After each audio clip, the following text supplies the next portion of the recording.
트랩스, 딥 클렌징 바, 놓친 수영, 질레트랩스 하면 걱정 없지. 질레트, 최상의 밀착 면도를 각질 속 숨은 수염까지 제거해 확실하게 밀착 면도, 하루 종일 깔끔하게. 질레트랩스, 딥 클렌징 바. 현존부터 다른 해외품과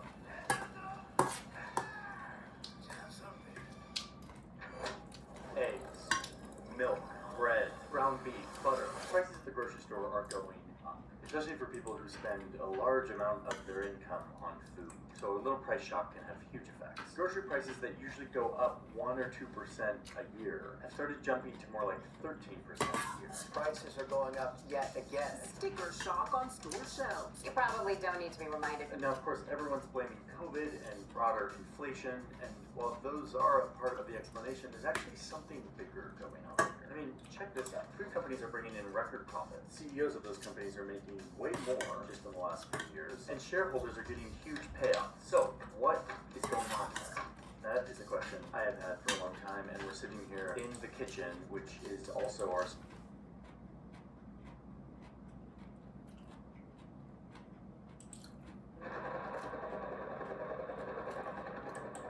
A land once devastated by American bombing now accounts for half of Nike's global shoe production. Hundreds of other American companies and their suppliers have manufacturing bases in Vietnam too. As the Southeast Asian country's annual GDP climbed, exports to the U.S. grew. Now, Vietnam is one of the countries most dependent on American trade.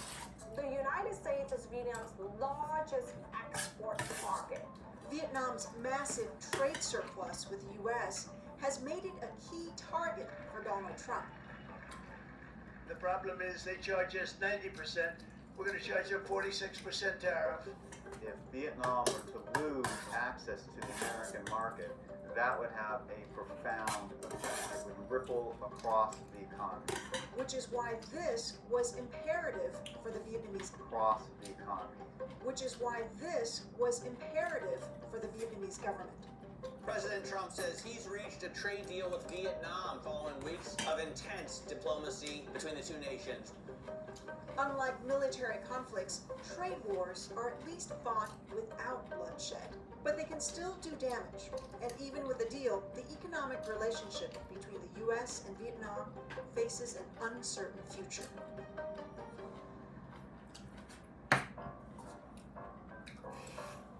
Manufacturing is the lifeblood of modern Vietnam.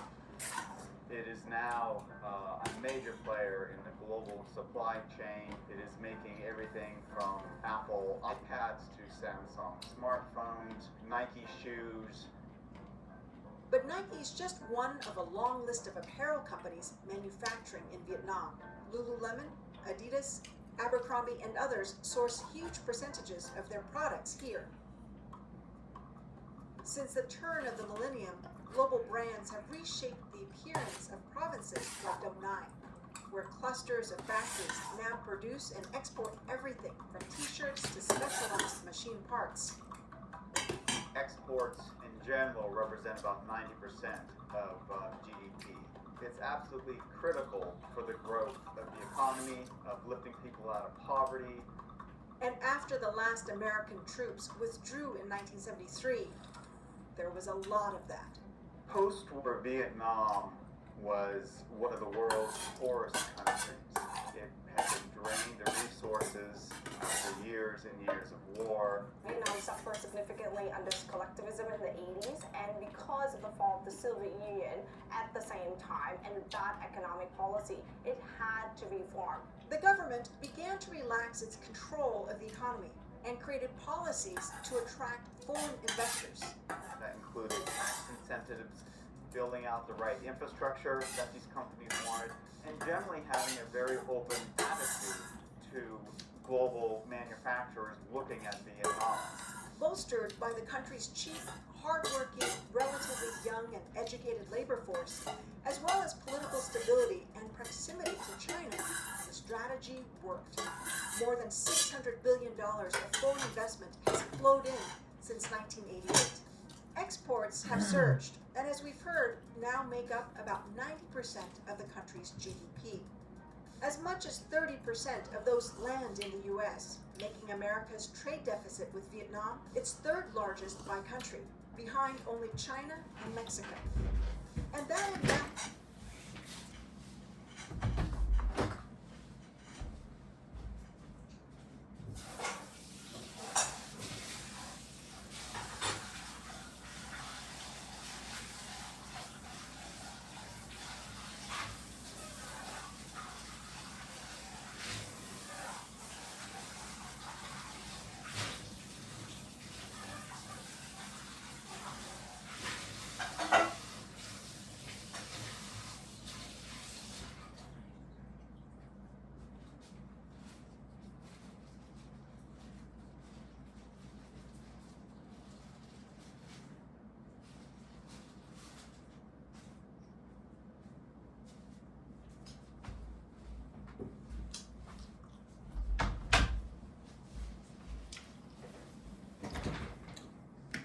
has only grown since the first Trump administration, in part due to policies enacted then. During Trump 1.0, Vietnam emerged as the biggest winner of US-China tensions. Vietnam became a place that investors gravitated towards to tap into the US market, where the arbitrage between tariffs in China versus Vietnam became wider.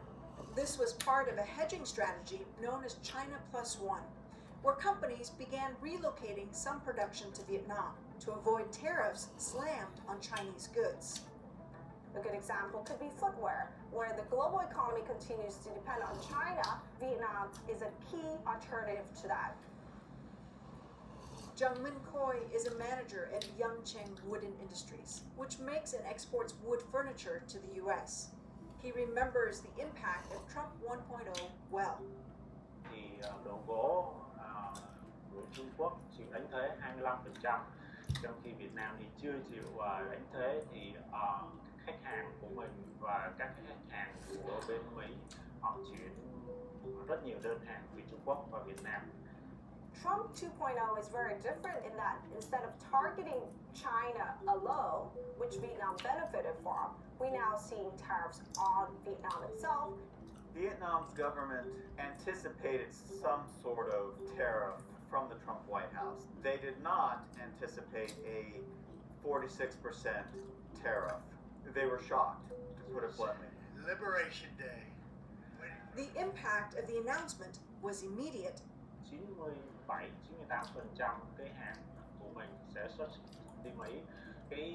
Nếu mà thông thường thì nhà máy của mình có thể sản xuất được 250 đến 300 container một tháng. He says now that's down to as few as 100 containers a month because of reduced demand.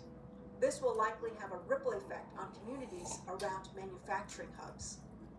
You could see factories laying off workers.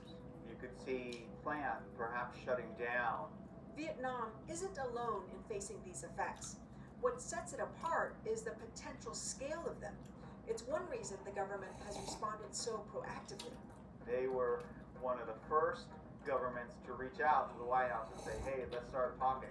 The officials have repeatedly said we will buy very big ticket U.S. products, such as aircraft, LNG, anything that will help reduce the trade gap. The tactic appeared to work, with Trump announcing the two sides had reached an agreement. Giving full market access to American companies while slapping a 20% tariff on all Vietnamese imports. One of the biggest sticking points in negotiations was a U.S. demand for Vietnam to get tougher on trade fraud and do more to prevent Chinese goods being rerouted and repackaged through Vietnam to skirt higher tariffs. And that's exceedingly difficult for Vietnam because so many of the factories here, they rely not just on components, not just on material, but they rely on machinery that comes from countries like China. It's like asking Mexico to stop having a trade relationship with the United States. While the US is the biggest market for Vietnam, China is its most important geopolitical consideration. China sits on top of Vietnam. It has a very complicated relationship. The last war that both countries fought was actually against each other. That is a relationship it has to be most delicate about, and is the forefront of its consideration in foreign relations. Over the years, Vietnam has been able to navigate tensions between the US and China through a strategy known as bamboo diplomacy.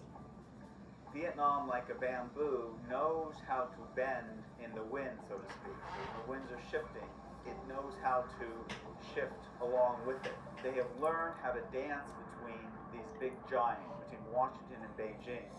Vietnam must now repeat the feat, managing relations with two competing superpowers while preserving its export-reliant growth model. Targeted measures are possible, and that is where Vietnam can find its sweet spot in order to appease the US, but at the same time maintain its key relationship with China.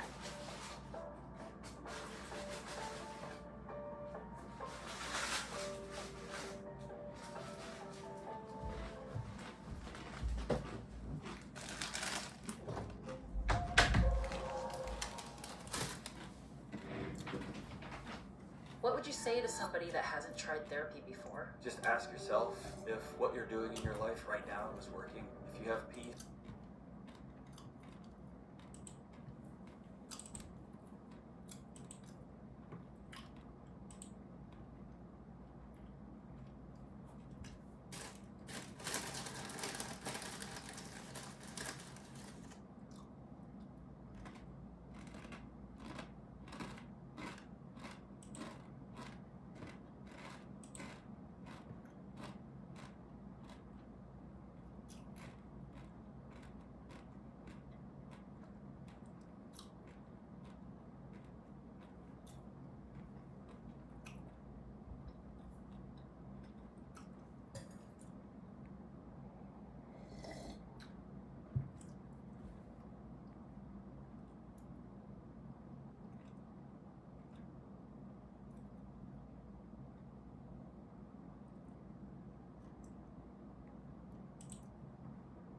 Here are all the companies I could find who are making quantum computers and their current highest qubit counts.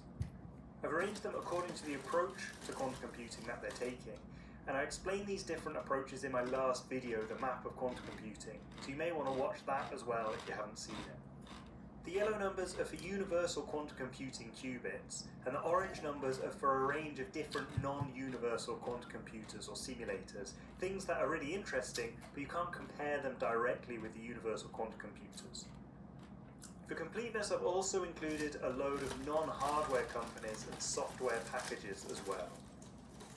Now, you've probably noticed that there are a lot of companies where I haven't filled in the number of qubits yet. That's because I couldn't find that information. We know lots of startups are actively working on their machines, but they haven't released information on them yet. Also, apologies if I've made any mistakes here or left anyone out. As you can see, the field has grown massively over the last few years, and I had to draw the line somewhere on the research, but this is my best effort. Also, things are moving very quickly, so this captures the field in January of 2022. But this will likely go out of date quite quickly, but I thought it would be cool to capture a snapshot right now. Now,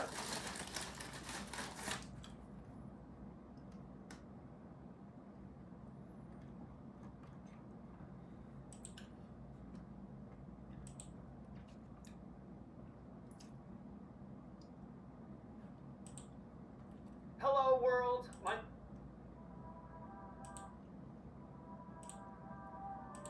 Get a floating number involved, then the math will work correctly. Or I could do what I did last week too. I can cast the 3 to a float, but frankly it's pretty equivalent and few keystrokes fewer to just say 3.0 as my denominator. And again, to be clear, the reason for that, I don't want integer division. I want a floating point value, so if I'm getting partial credit, it's point something. That's not thrown away. All right, let's try again. Make scores, enter. Seems to work now. /scores, enter, and my average is indeed, thank you, 59 1/3. Still kind of failed, but like at least it's not 59.0 truncated down. All right, so that's one way of doing this, but what's actually now going on inside of the computer's memory? Well, here is the computer's memory abstracted away as just squares. When I create score1 as a variable, that's like asking the computer for 4 of these squares, call it score1, and plop the number 72 there. When I ask for score2, that's like getting another 4 bytes of memory, probably next to it, but not necessarily. And when I create score3, that gives me another chunk of memory, also 4 bytes, with the number 33. Again, because there's no other variables as of yet in this program, they probably will end up back to back to back, but that's not necessarily a requirement depending on how you implement the code. Well, what is the computer really doing in the memory there? Well, it's really putting 3 patterns of bits, 3 patterns of 32 bits, because again, by default, integers tend to use 4 bytes, or 4 times 8, 32 bits total. Okay, so if that's what's going on inside of the computer's memory, would seem to be correct, and indeed my math was correct, but what is badly designed about this program? It's super simple. There can't possibly be too many shortcomings. But what's bad? Yeah.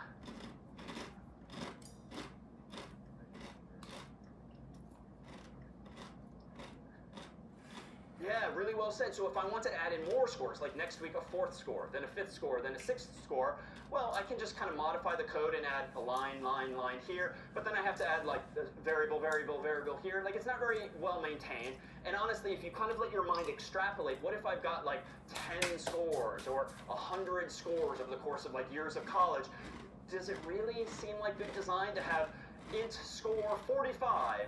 Int score 46. Like there's got to be a better way than coming up with these stupidly named variables where I just manually add a number.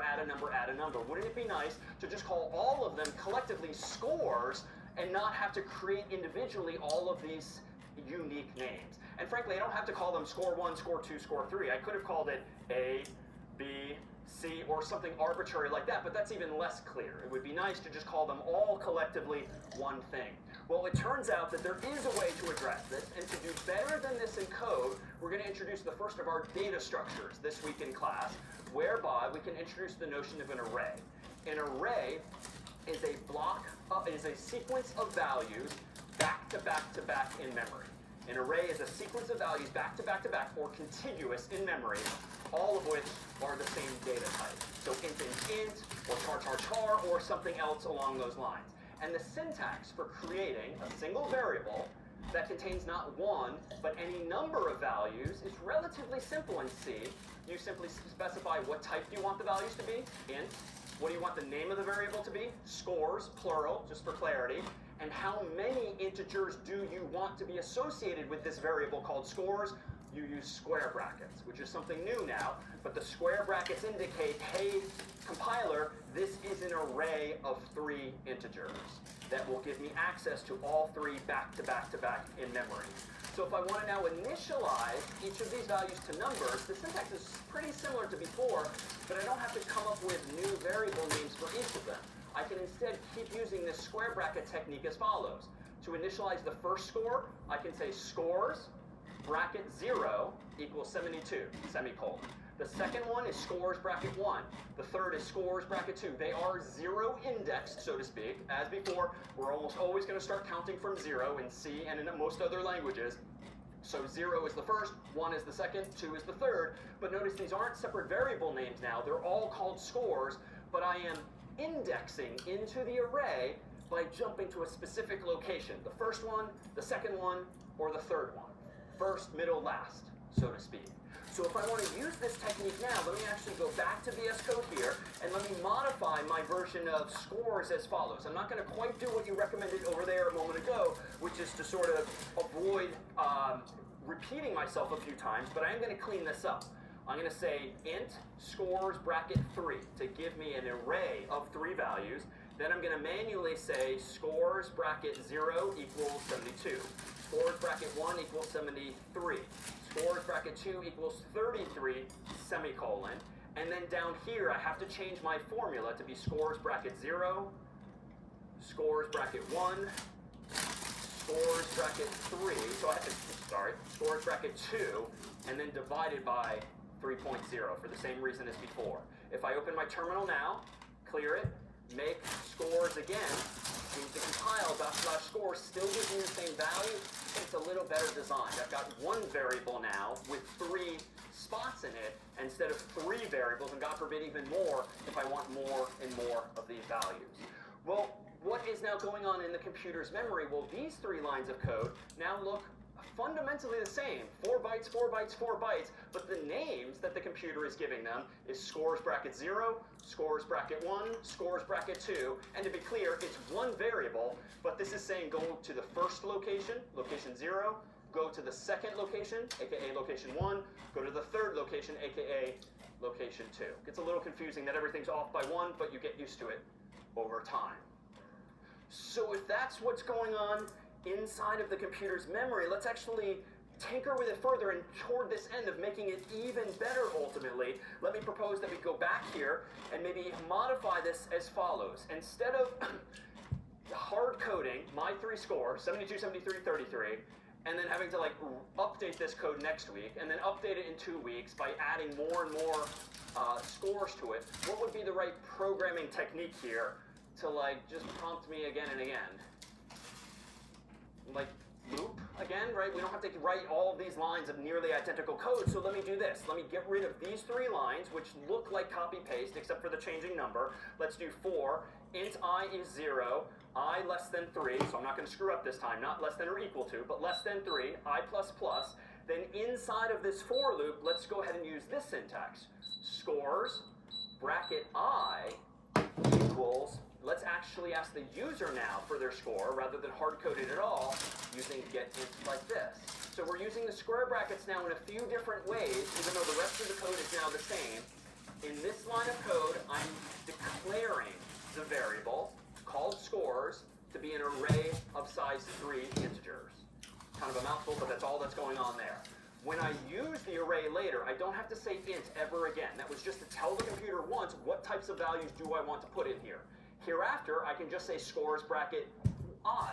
Well, what is I? Well, in the first iteration of this loop, it's going to be 0, and then 1, and then 2. Like magically, it's going to plug into those square brackets exactly the number I want. 0, 1, 2, on up. GetInt is going to be called 1, 2, 3 or more times based on however many times I loop, so I don't have to type 72, 73, or 33 in my code at all. Now, the code is still imperfect. I'm still kind of cheating that I've got the 3 here, I've got 3 of these here, I've got the 3 here, the 3 here. This is still poorly designed, but it's better. Poorly designed in the sense that I've got this magic number 3 everywhere that I am going to mess up at some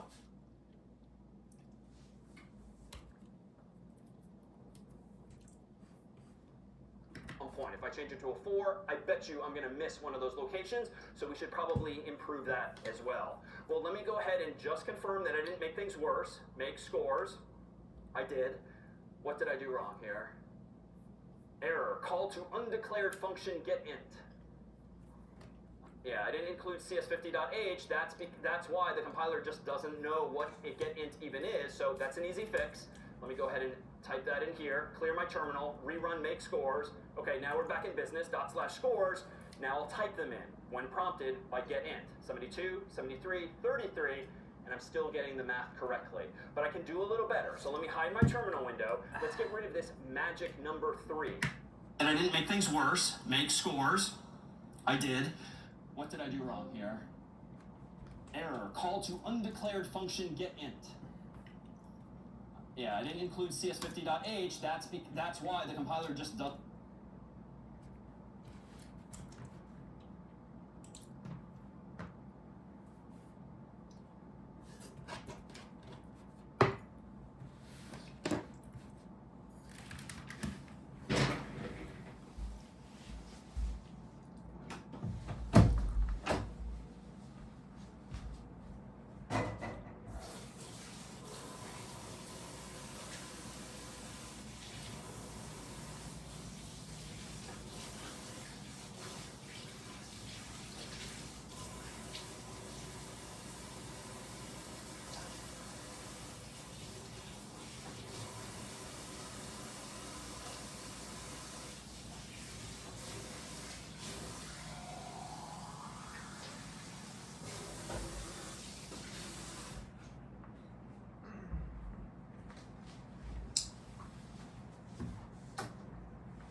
doesn't know what a getInt even is, so that's an easy fix.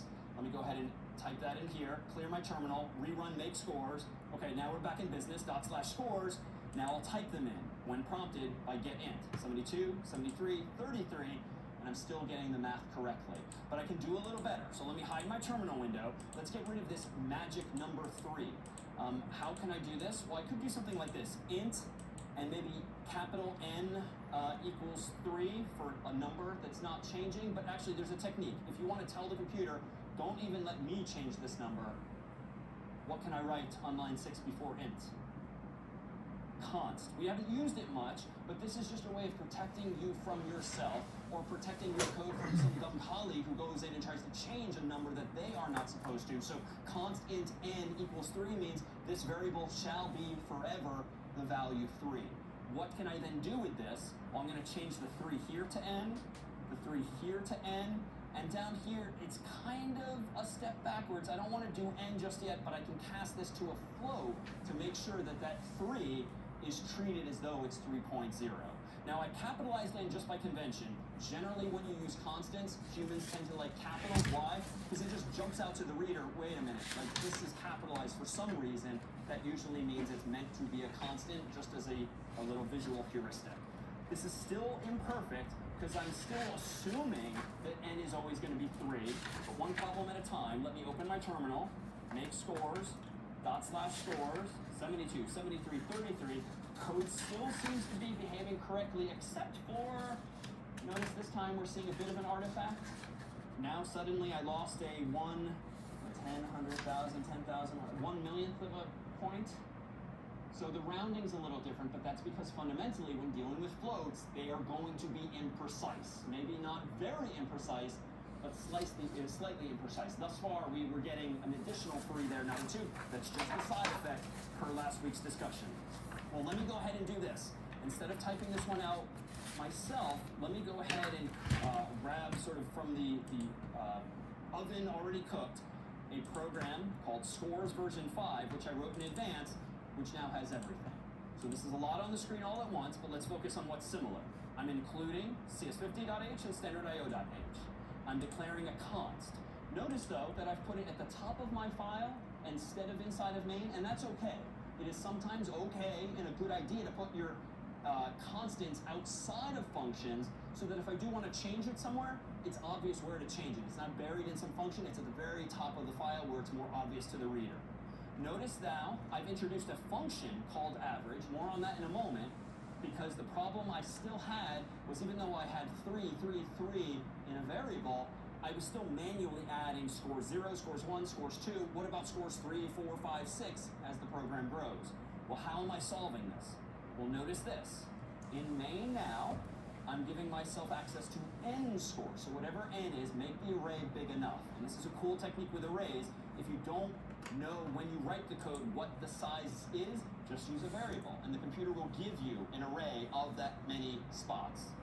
The for and do is how. So the only thing here is I'd add going on here. I suppose we should run this to be sure that I didn't screw it up. So make, let's do this. Ed, let me avoid calling Sterling again and again and again. Let's just call it n equals Sterling of s, and then compare I against n. N's not changing, I is changing, so that condition is now handling the logic I want. Inside of the for loop now, I have to ask a question. Is the current character, the ith character of s, lowercase? If so, change it to uppercase. Now that's kind of a mouthful, but I can kind of use last week's building blocks and this week's understanding of arrays to express exactly that.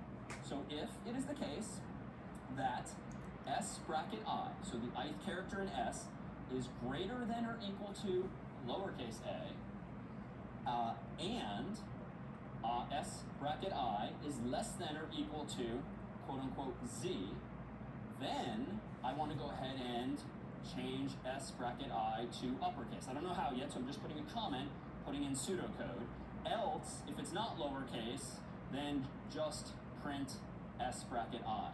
Now let me go back to our little cheat sheet here. So we only have the beginnings of it highlighted at the moment, but we know that the difference here is 32. But more interestingly, we know that that lowercase starts at 97, and if I look in the shaded part, it goes to 122. So technically, I could actually do this arithmetically with numbers, and I could go in here and say, is greater than or equal to 97 and less than or equal to 122. That's fine, but honestly, because we know from the previous example, a char is just an int is just a char, and you can format them however you want. You can also manipulate them mathematically however you want. So it's arguably better design and clearer to you, clearer to the TF, clearer to the reader, the colleague, that, oh, you're comparing the ASCII values, not some random number that I don't remember from class years ago. So greater than or equal to lowercase a, less than or equal to lowercase z expresses exactly what we want. So I'm going to pluck off the easy one first. How do I just print s? Well, I do printf %c, comma, s bracket I. That means just spit it out unchanged. It's not lowercase, so there's no change to it. Let's just spit it out, whether it's already uppercase or maybe it's punctuation or a number, whatever. Now this part is the last part. How do I go ahead and change a character from lowercase to uppercase? Well, I know minimally I'm going to want to print some character, so let's just proactively do %c as my placeholder. I kind of want to print s bracket I, but I want to change s bracket I to uppercase. What could I do mathematically to a lowercase letter to make it uppercase, according to the cheat sheet? Yeah, just subtract 32. So subtract 32 here. And now if let's add one final flourish. Let's just add a \n, just so the cursor finally at the very end of all this is at the bottom of the prompt. Let me go ahead and open my terminal, make uppercase, enter. Okay, I did screw up, did it again, going too fast. Semicolon on line 14. Let me clear my terminal, rerun make uppercase, good. / uppercase, DAVID with one capital letter, the rest lowercase, enter, and voila. Now we've uppercased everything, just by understanding the underlying implementation details of what's going on. Honestly, if you don't remember 32, we can even abstract this away. Like, whatever the distance is between capital A and lowercase a, like, that's actually what I want to subtract. Or I could do B or C or Z or whatever. 32 is fine, but it's arguably better to do little a minus big A, because then you know it's going to be dynamic between the two, even if you forgot from class what the actual difference of 32 is. All right, but this is a little silly that I'm doing all of this work just to change things to uppercase and check for lowercase. How can I make this a little better? Well, turns out that C-type library is actually our friend here. Let me go back into this code here.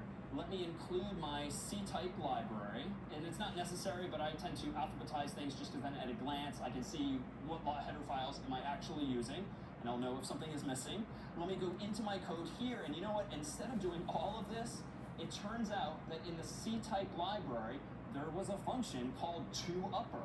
And if I read the documentation of toUpper, it essentially takes as input, per its prototype in our own documentation down here, a char, call it C, and it returns the uppercase version thereof. It technically returns an integer, but who cares? We know that this is functionally equivalent to the same thing. So let me go back to my code, and honestly, because I've now included ctype.h at the top, I can just say toUpper of s bracket I. Let me open my terminal.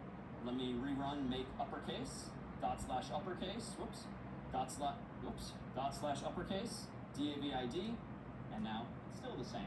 But even this is kind of silly, because if I read the documentation for the toUpper function more clearly, it actually says that it will handle this conditional decision of whether the thing is already uppercase or not, or whether it's lowercase or not. So I can actually change all of this messiness into just a single line of code in my loop, printf, quote unquote, %c, comma, toUpper s bracket I. Now, semicolon at the end. Let me reopen my...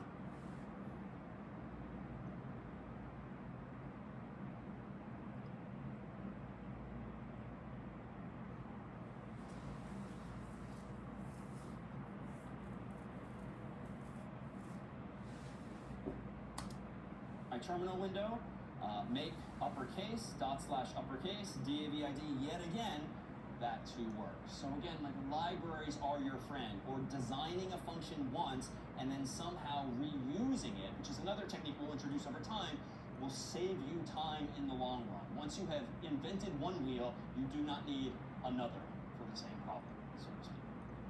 Whew. Okay, any questions on this exercise here? The goal of which, to be clear, was really to paint the picture of, one, how you can manipulate all of these lower level details now by understanding the ASCII chart from week 0 and now arrays from week 2, and solve all of these problems by just using someone else's code already in the form of these libraries. Okay, so let's come full circle to where we began, so that we also touch ultimately on a bit of that cryptography and the art of scrambling information to better prepare you for actually solving some of these problems with your own code. This notion of command line arguments that I mentioned earlier. Command line arguments are, again, just words you can type at the command line to influence the behavior of a program. So make hello, hello is the command line argument.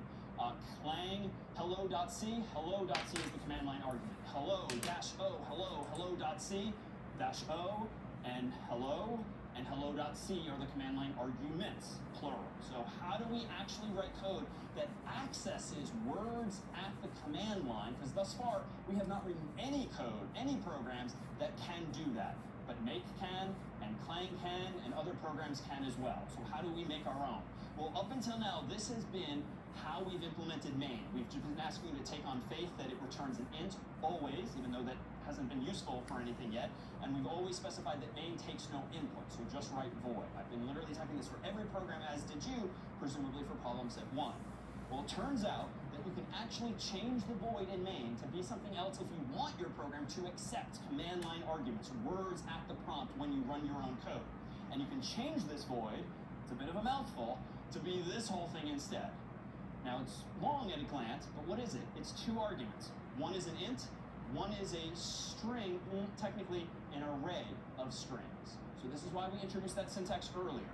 When you have an array being passed into a function, you just use square brackets and no number inside. So what this implies is that main can, if you want, take an integer and an array of strings. Now, technically, you can call these things anything you want, A, B, X, Y. The convention, though, is to call it argc and argv, where argc means argument count, how many command line arguments have been provided, and argv stands for argument vector. A vector is often another word for an array, although there are subtle differences, but in this context, it just means array. Argument vector is an array of all of the words that the human typed at the command line. So how can we use this technique? Well, let's go ahead and do something like this. Let me go back into VS Code, and let's go ahead and create a program called greet.c.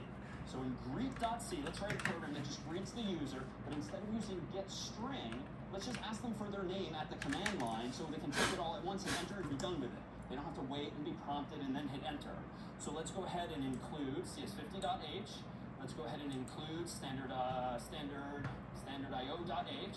int main, not void. Let's do void first, actually. Void, just to compare and contrast what we did last week and this. What we did last week would have been literally answer equals getString, prompt the user for what's your name, question mark, space, semicolon, and then printf, quote unquote, hello, comma, placeholder, \n, comma, answer. So this is week 1 stuff now, and we saw this same snippet at the start of today. Make greet, /greet, I am prompted for David, and now I am greeted, hello, David. So that's the old way of doing it. What is now the new way, using this prototype for main instead? Using this signature, which is essentially synonymous, which means now, what if main takes 2 inputs and using make greet,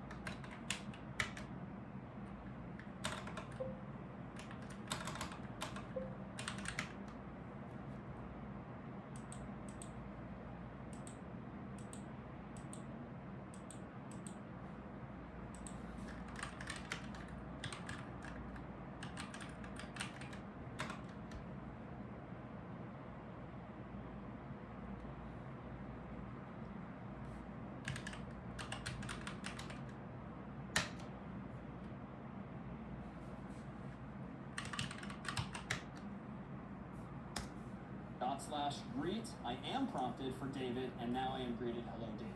So that's the old way of doing it. What is now the new way, using this prototype for main instead?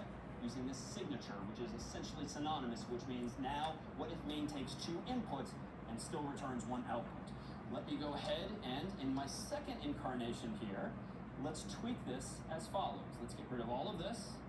Let's change the void to be int argc, comma, string argv, open bracket, close bracket, to make clear it's an array, not a single string, it's an array of strings.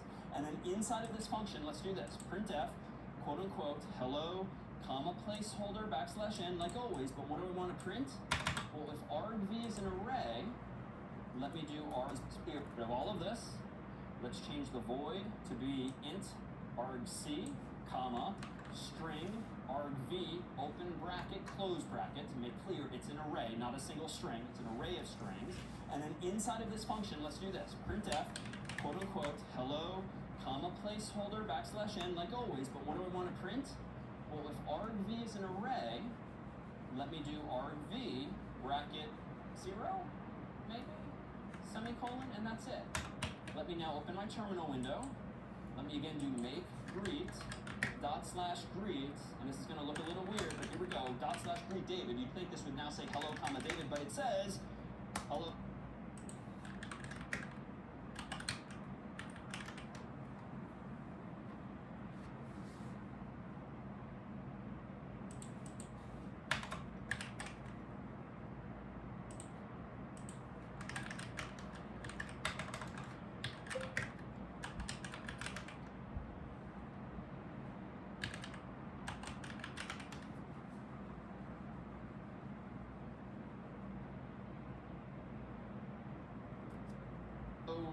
/greet. Alright, so wrong, given my intent, but what can you infer about what is stored in argv0 apparently by convention, by having just poked around here? The name of the program, which hasn't been useful yet, but if you ever want to have documentation maybe built into your program, or maybe like an explanation of how to use it, it might be nice to sort of reflexively know what is my name, and you can actually figure out the program's name dynamically, even if the user renames the file by using MV or right-clicking or control-clicking on it, you can figure out what your name is in argv bracket 0. Well, where is the actual name that was typed in? argv1 is where the actual words begin that the human like me typed in. So let's recompile this. Let's do make greet again, /greet, DAVID, and now I think I'll get a proper hello, comma, David. I'm not using get string, I'm not prompting the user, I'm doing it all in one breath. Unfortunately, if in the current moment I forget to provide a name, let's just run /greet, enter, so null. And this is not NUL, this is a different type of null, NULL. This just means no value. So this is not very pretty. Maybe we can defend against this, and we can. Let me go ahead and close my terminal window. Let me temporarily get rid of this line of code, and let's conditionally print that greeting out. So if the argument count equals 2, then you know that there's the name of the program, which is always going to be there no matter what, automatically for free, and another word is there, like the name of the human typing the program. Then let's go ahead and, okay, let's print out hello so-and-so. Else, if the user has not provided their name or they provided too many words, let's just go ahead and give them a default name. And you know that there's the name of the program, which is always going to be there no matter what, automatically for free. And another word is there, like the name of the human typing the program. Then let's go ahead and, okay, let's print out hello so-and-so. Else, if the user has not provided their name or they provided too many words, let's just go ahead and give them a default value like hello, comma, world, semicolon. Let me open my terminal window, clear the terminal, make greet again, /greet, David still works as before because the number of arguments in argv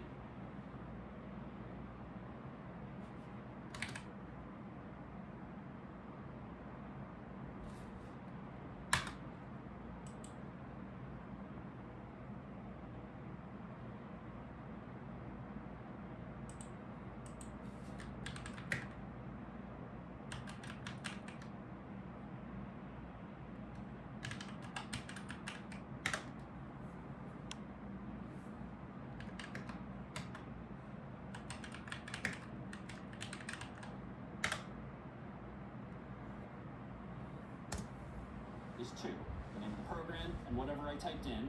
But what if I try to be a little more formal? Greet David Malin, enter.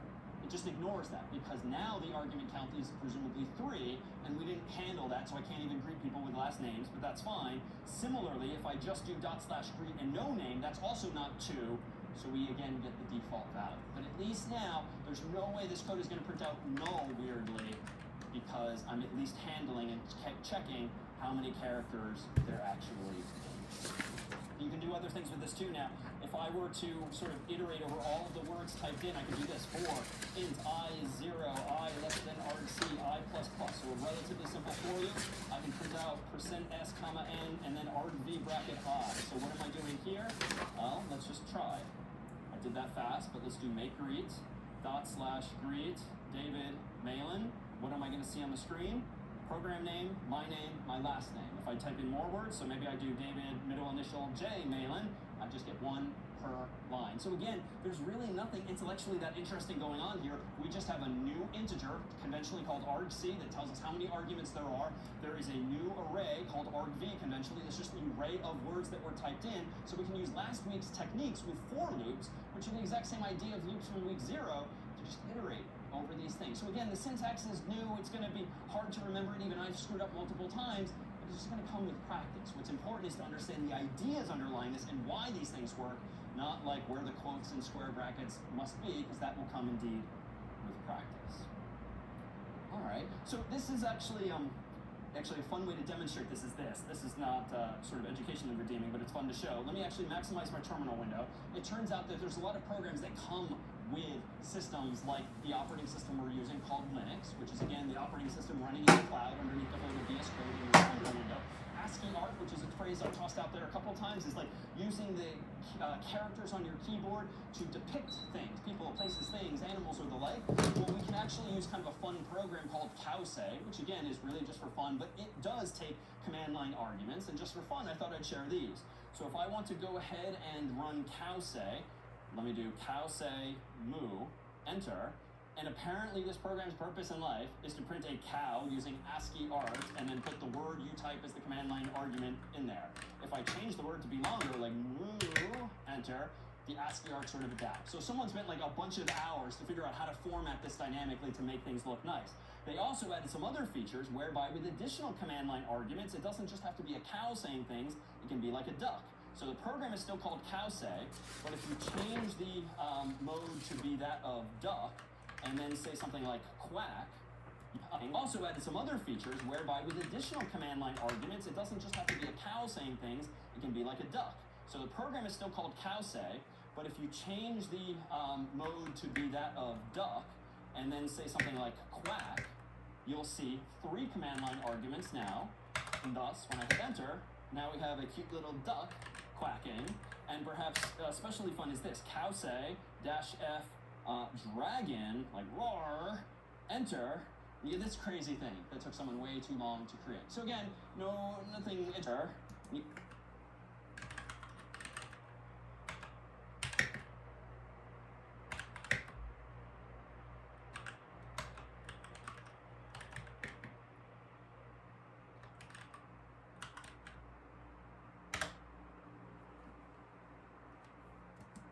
This crazy thing that took someone way too long to create. So again, nothing educationally redeeming here other than, hey kids, here's an example of command line arguments just to do silly things like this.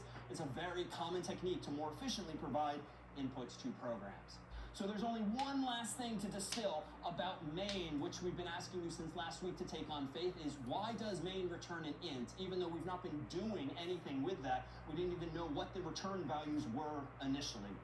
Well, it turns out that programs can have exit statuses, and we've not seen these visually yet, but even though we've seen programs with side effects, printing out moo or quack or roar on the screen, technically programs can also return sort of secretly numbers, and those numbers are useful usually to the programmers or to the computer to signal more methodically whether something succeeded or failed. So case in point, if you've been using Zoom sometimes when things are wrong, you might see weird Zoom error message like this, like an error code, 1132.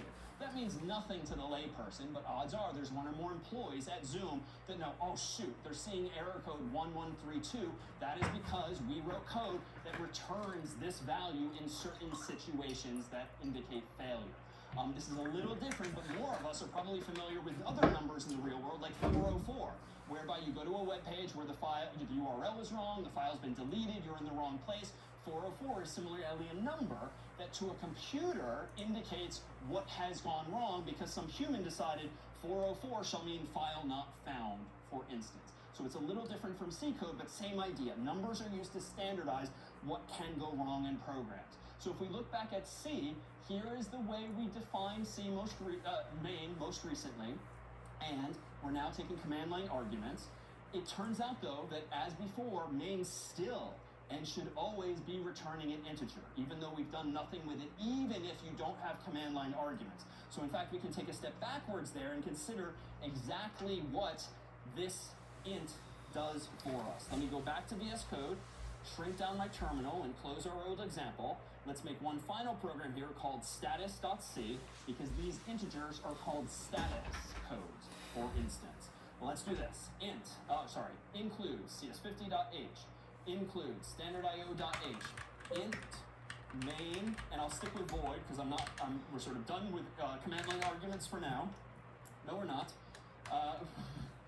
We will do int main, then int argc, string argv with square brackets, and now let's actually use exit statuses to indicate that something went wrong as opposed to just printing something on the screen.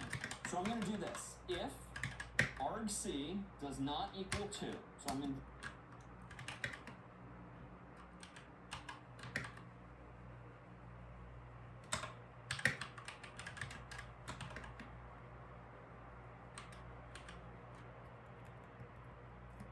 No, we're not. We will do int main, then int argc, string argv with square brackets, and now let's actually use exit statuses to indicate that something went wrong as opposed to just printing something on the screen. So I'm going to do this. If argc does not equal 2, so I'm inverting the logic now. Instead of equaling 2, if it does not equal 2, let's go ahead and tell the user, yes, missing command line argument \n, but so that the computer knows that something went wrong too, let's also return any number other than 0 within a certain range. Let's \n.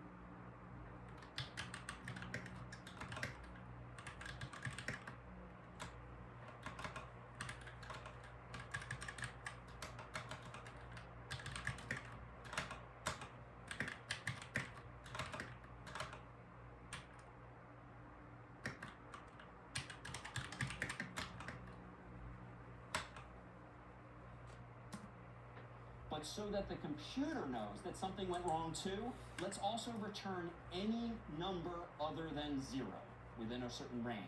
So it turns out that 1 is a good place to start.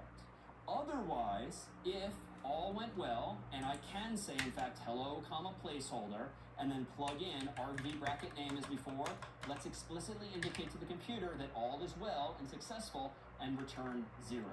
And even though this feels a little backwards, like usually 1 is true or yes, and 0 is false or no, turns out that 0 means success by convention, and any positive number, and sometimes negative numbers, means failure. Why is this? Well, if everything's successful, like it's either successful or not. But there are dozens, hundreds, thousands of things, as you know, that can go wrong in computer systems. That's why we're using every number except 0 to describe erroneous situations. So I'm going to keep it simple and use 1 and 0. I could use 1132 to be like Zoom. I could use 404 to be like a browser, but we'll keep it simple because I want to indicate failure or success respectively. Unfortunately, you don't see this by default. If I do make status enter /status, and then I will not provide a command line argument, I'm just going to go ahead and hit enter, and I'm told missing command line argument, but I don't see a number 1. Similarly, if I run /status and I type in David, I see hello David, but I don't see a status of 0. but there is a way at your keyboard to see what the status code is. And we, cs50, will use for automatic grading, for instance, we will look at the status code with which your program executes to determine, oh, was this successful or not? In the real world, when you're automating tests to make sure the industry code works, you might secretly check, is it a 0, is it a 1, is it 1132, is it 404? These status codes are very useful for automation, even though practically speaking for you and me, they won't be as useful day to day. But you can type this esoteric command, echo $? and see what the exit status was of the most recent command that you ran. So for instance, if I go into my terminal and again, let's just rerun make status to recompile it, /status, and let's not provide a command line argument. Enter. I see the error, but if I now type this command, echo $? Enter, I should see 1, because that is what I returned. If by contrast, let's clear this, I rerun /status David, enter, I see hello, comma David. If I echo $? Again, I now see 0. And just to emphasize the zoom idea, like if I do 1132, that's actually too big to be used here, that would show me 1132, but really it should be a smaller number in the context of these programs. But that indeed is what's going on underneath the hood. So we will very often in programs and problems that's prescribed that what you should have made return this number or this other number in certain cases, so that one, we're sort of doing things the conventional way, and two, we can also automatically detect exactly what has happened. All right, so let's come full circle to the last of the real world domains, namely cryptography. And even though the way we encrypted this in CS50 earlier, it's pretty simple. Like we just changed every letter by one position. We now, and all these minutes later, have the ability to analyze text. If a human types in something with get string, you now have the tools to iterate from left and right to infer what's the reading level of this person, how do I convert this cipher text to plain text, so to speak, or vice versa. We have the ability now to manipulate text already now in week 2. So how might this be useful? Well, encryption is the process of scrambling information, but in a reversible way. It's sort of useless if you just scramble it and can't get the original back, so encryption is meant to be reversible. So here is the mental model you might have, whereby your inputs and outputs, as always, become plain text, which is the original message in English or whatever human language. The ciphertext is the scrambled version thereof. What's in the middle, the black box this week, is always an algorithm, implemented perhaps in code, but a cipher is the type of function that enciphers information from plain text to ciphertext. So it's just some terms of art here. But the catch with a cipher is that it must rely on a secret. And so there's a secret value, generally known as a key, that is provided to ciphers as a second input. After all, if all of us were using the exact same cipher in the exact same way, we could all decipher or decrypt each other's messages if it all works the same way.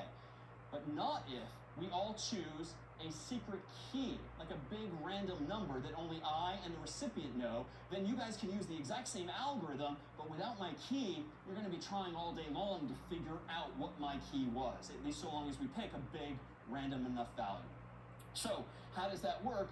Given the plain text, given a key, we can encipher the information to spit out that cipher text. So for instance, if the input plain text is high, exclamation point, and the key, for the sake of discussion, is super simple and 1, what can we do? Well, the output would be IJ exclamation point if you are using an encryption algorithm known as the Caesar cipher. So back in the day, when the whole world was not really familiar with encryption algorithms yet, because we're talking hundreds of years ago, they didn't have to be that sophisticated, because if no one else was thinking to do this, you might as well just add 1 to all of your letters or something like that.